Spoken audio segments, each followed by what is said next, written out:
Hi ನಮಸ್ಕಾರ. ವಿಡಿಯೋಗೆ ಸ್ವಾಗತ.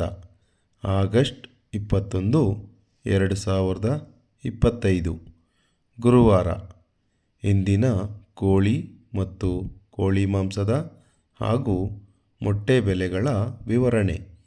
ಮೊದಲಿಗೆ ಬಾಯ್ಲರ್ ಕೋಳಿ ಹೋಲ್ಸೇಲ್ ಅಂದರೆ 500 kg ಮೇಲ್ಪಟ್ಟು ಖರೀದಿಸಿದರೆ ಪ್ರತಿ ಕೆಜಿಗೆ 8 ರೂಪಾಯಿ ಕಡಿಮೆಯಾಗಿ 100 ರೂಪಾಯಿ ಇದ್ದರೆ, ಫಾರಂ ಕೋಳಿ ಅಥವಾ ಲೇಯರ್ ಚಿಕನ್ ಹೋಲ್ಸೇಲ್ ಅಂದರೆ 500 kg ಮೇಲ್ಪಟ್ಟು ಖರೀದಿಸಿದರೆ ಪ್ರತಿ ಕೆಜಿಗೆ 120 ರೂಪಾಯಿ.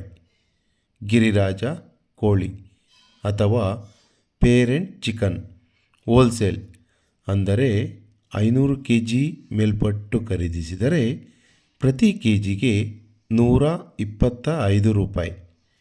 ಇಂದಿನ ಮೊಟ್ಟೆ ಬೆಲೆ ಹೋಲ್ಸೇಲ್ ಅಂದರೆ 100 ಮೊಟ್ಟೆಗೆ 545 ರೂಪಾಯಿ. ಹಾಗೆ ಇಂದಿನ ಬಾಯ್ಲರ್ ಕೋಳಿ ರಿಟೇಲ್ ಬೆಲೆ ಪ್ರತಿ ಕೆಜಿಗೆ 5 ರೂಪಾಯಿ ಕಡಿಮೆಯಾಗಿ 145 ರೂಪಾಯಿ. ವಿತ್ ಸ್ಕಿನ್ ಚಿಕನ್ ಅಥವಾ ಚರ್ಮವಿರುವ ಮಾಂಸಕ್ಕೆ ಪ್ರತಿ ಕೆಜಿಗೆ 220 ರೂಪಾಯಿ. ಹಾಗೆಯೇ ಸ್ಕಿನ್ ಔಟ್ ಚಿಕನ್ ಅಥವಾ ಚರ್ಮವಿಲ್ಲದ ಮಾಂಸಕ್ಕೆ ಪ್ರತಿ ಕೆಜಿಗೆ 245 ರೂಪಾಯಿ.